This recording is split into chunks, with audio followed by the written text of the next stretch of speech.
Hey, did you know that the 30th climate conference just has finished? It's in Brazil and they have finished on this weekend.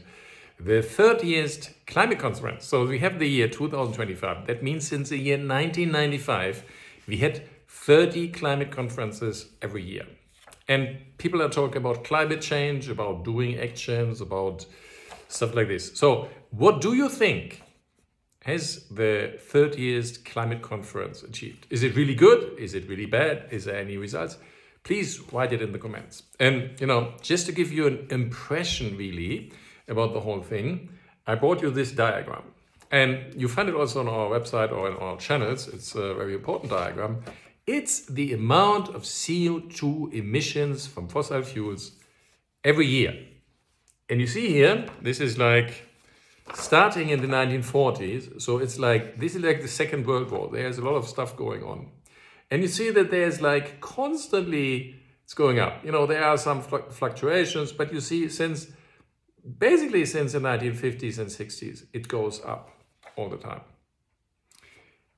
And this blob here is where the first climate conference starts, and they have been talking about climate change before.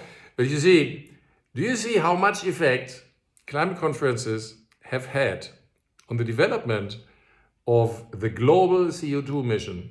For me, there isn't any. We have here somewhere, there was then the famous climate conference of the Paris Agreement, where, the country said, yeah, we are going to really limit global warming and climate change to something of 1.4 to 2 degrees, if that is ever possible. But, if you just look at the scale, and the figures for 2025 again show that we are likely going to have more again in fossil fuel CO2 emissions. So that just means one thing: the world is becoming more and more emissions of CO2.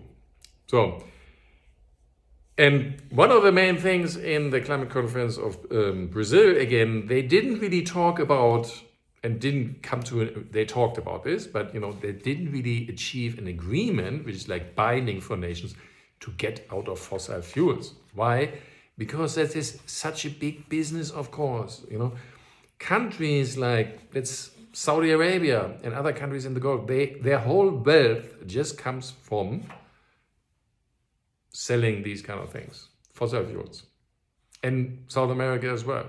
So there are a lot of players here who really don't like to get out of that stuff. So what do you think? Was climate conference successful or not?